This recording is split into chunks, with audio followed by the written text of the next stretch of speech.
Welcome to another edition of Exotic Gardening UK, Yorkshire Kris Weekly. It's an absolutely gorgeous, sunny, warm day. I actually said warm because although it's only 13 degrees, it feels much warmer as the sun's getting a lot stronger as we move through March now. Hope everybody is safe and well during this pandemic. There's lots to do in the garden, so there's no excuse now to get out and do something. And today, one of the jobs I'm going to do is look after this honey spurge, Melianthus major. And it has an interesting growth pattern whereby over the first year or two, it will put on lots of nice lush growth, and this normally comes later on in the year, so it really doesn't start growing much from sort of June onwards really, and goes right through into full growth right into September and October and looks good for a winter. And in previous winters, when we've had cold winters, this has been cut pretty much to the ground. But with a succession of mild winters, what you get is the branches and the stems surviving through winter, and then you get to spring and you get quite a gangly old plant here, and this is the main stem sort of lurched over this way. And it looks a bit untidy. We have got some frost damage to the leaves as well. And what I want to do is rejuvenate this plant. So what I'm going to do is go down to the base and cut this pretty much to the ground. There's about 7 or 8 great big stems here to make up this plant. And I'm going to cut pretty much all these right back hard to the ground. And then we'll get a new flush of growth coming through. Right, here's what's coming up in today's episode. We're looking at Lobelia tupa and how to propagate it. We'll be cutting back deciduous grasses, large and small, and also be looking at the Ensete bananas and how they're doing so far in spring. So I'm here at the base of the Melianthus, and I'm just going to get in there and cut these off really hard, right down. So there's some quite fat stems and some a bit more spindly, but I'm cutting most of this down. So what I'll end up with is a plant with some fresh shoots that are coming from the base, and these old stems that I'm cutting down, some will start growing from the side of the base of these stems as well. And also, as you can see, all the stems, I'm here now, these stems are lurching out about 1.5 meters towards that direction, and I want the plant to sort of grow up and be more robust. So by cutting back a lot of this growth, we'll get that, and also it'll open up a lot of space here for this year for more summer bedding. This plant will grow great later on in the year. Next year, if it's a nice mild winter, it'll grow up and be big like this the following year, and then I'll repeat the cycle again and cut it back in probably the 3rd year. So I'll continue cutting back these stems. And as we look into the base of the plant now, we can see all these fresh new small stems that have appeared over the last few weeks, and this will be this year's growth and produce the big plant over the next year or two. So that's the Melianthus rejuvenated for 2020. Now the weather's warmed up, this perennial, Lobelia tupa, is shooting out from the ground. So we've got many little rosettes forming, probably got about 15 little plants growing here. And this was from an original couple of plants that were planted about 6 years ago in this area. And I want to rejuvenate this, so I want some more plants this year. So what I'm going to do, I'm going to separate some of these individual stems and move them about in the garden. But what I'm also going to do is sow some seeds. And the seeds of Lobelia tupa are like dust. They are so fine, just like pollen almost. So to grow those, I'm going to get some nice well-drained compost, make that nice and moist with some water, and then the actual seeds, I'm just going to scatter them very carefully, thinly as I possibly can on the surface. And then we need no soil or vermiculite or anything else on the top. It's so tiny they need to be in contact with the light. And then it just takes a while for them to grow into decent sized plants, and they definitely won't be flowering until next year. But then next year I'll have hopefully dozens of plants that I can sell or give away. So that's Lobelia tupa. Now it's come to that time of year when it's time to cut down the herbaceous grasses, and in this case we've got the Melianthus sacrifolius giganteus grass that stood really vertical and strong all through winter, all through those storms we had. All this dead foliage has been really good at keeping a nice screen through winter. But now is the time to cut it right down to ground level, and this will allow the new foliage to emerge and be uninterfered with. It can just get up and grow really high. It gets up to 3 meters high sort of by end of July, and it really starts emerging sort of end of April, early May. And this is also a time in April and May where you can actually divide the plants if you so wish. But cutting this down does take quite a long time. They are pretty strong, these stems, and there's several hundred per plant to cut through once the plants are established. But it is a job that needs to be done, and it's best to get as close to the ground as you possibly can. So we've got quite a few plants here, and there's lots of other plants in other parts of the garden. So we're going to be spending quite a lot of time cutting these down.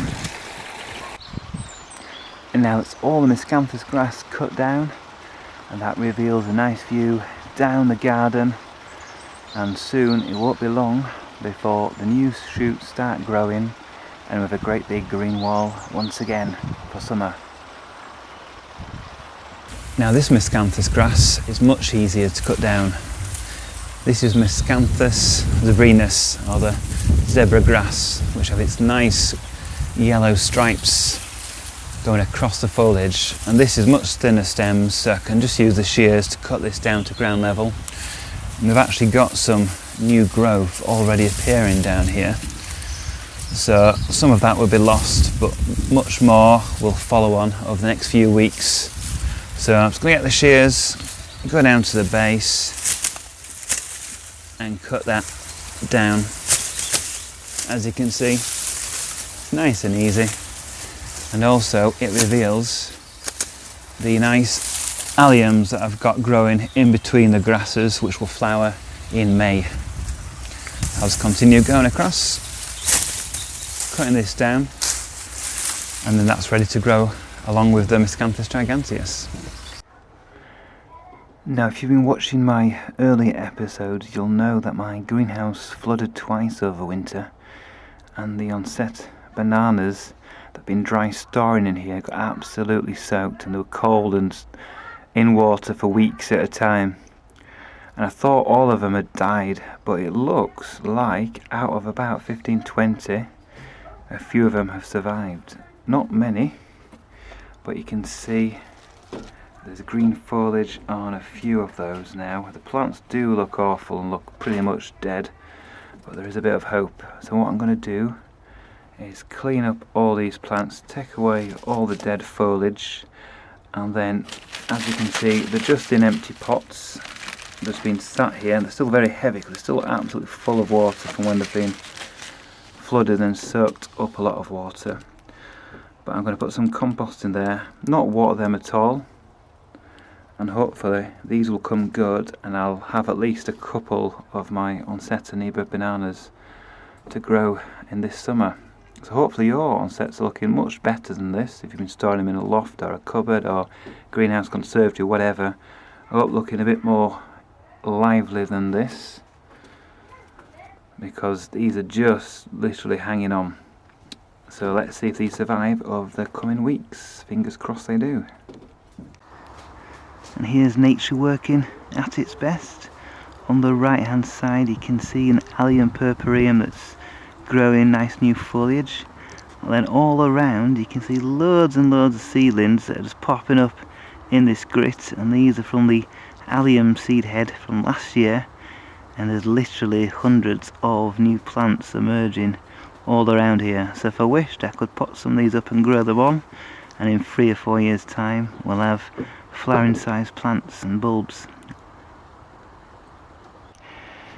Now I've actually taken away most of the dead leaves and the dead roots from the Ensete bananas, and actually all of them look like they've survived. We've actually cut the tops off so they're nice and straight across. Taken all the dead bases off and they're nice and firm. Underneath are nice and hard. If they're squidgy, that's not a good sign. And actually they look okay. And these are the smaller ones. The much bigger ones I've got somewhere else, and I'll get them out and get them into growth as well soon. But I just want to show you what to look out for if you think yours might not be okay. So if we just look over here, we've got two Ensete that I've just taken off all the old foliage again, cut straight across the top.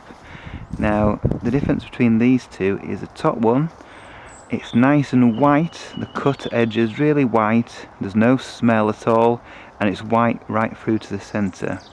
Whereas the bottom one you can see is a bit of a muddy white, and the centre is black. And if you've got a black centre and you've cut down a few times, so you've gone through segments and you've come closer to the base and it's still black, that means pretty much certain it's not going to survive and it'll rot away. So you've got an awful smell of rot, obviously that's not a good sign. It's got a squidgy base, or if you've got black in the centre, it means it's pretty much going to rot away. But if you've got a nice white flesh all the way through right to the centre, you've got a nice firm base, and you've got no big squashy areas near the sides as well, then you know your bananas are going to come through. So like I said, here are a few. I've got several more to get through, but I'm a bit more hopeful now that all of them, apart from this lower one here, have survived the winter even though they've been flooded twice. It just shows you how resilient especially the Ensete Haniba really are. Now that I've got my bananas prepared, I just need to get them into some compost. And it doesn't matter really what compost you use. I've just got some old compost from last year's tomatoes. It is slightly damp, that's not to worry. Now just get the pot that's the right size for your banana plant, and then get your banana plant, get some of the compost, just put a bit in the base. You don't need a lot because all you're doing really is just getting a little bit of root growth to occur on your banana plant. It's not going to be really taking any nutrients from the compost. It's just somewhere where you'll be able to water it. So I've just put about 10 centimetres of compost in there. Get the banana plant without its roots, place it in, and then just get a little bit more compost just to go around the sides, just to stabilise the corm of the banana. And then once this is done, I'll just firm that in a little bit, so just firm that down the sides. And that needs to go in the greenhouse, kept nice and warm, and that'll promote nice root growth. And because I've cut it completely flat at the top here, you'll see when these start growing. In a couple of days you'll see a little bit of growth anyway from the compression as they dry out a little bit, but then hopefully within a week we'll actually have the centre of this growing. And once this has been growing, or seems to be growing for a couple of weeks, I will start watering this as well, so hopefully roots will start growing. And that's one. Got another 15-20 or so around here to do. If you do get any stubborn ones that don't seem like they're starting to grow at all after a couple of weeks, then ideally try to get them on a heat mat just to get the bottom heat, get the compost nice and warm to promote that root growth. But hopefully 9 times out of 10 these grow away nicely in the greenhouse or conservatory where the sun really heats up the whole atmosphere. Right, let's get the rest potted up. Right, we managed to get a lot of jobs done this weekend in the garden, and over the next few weeks I'm going to be doing lots more jobs in the garden as we gear up for early summer and spring. Obviously lots to get done, and as a lot of people have a lot of time on their hands staying at home, I'll be trying to get as many longer videos done as possible so there's a bit more interest as well. So everybody to stay safe, and I'll see you next week in the garden.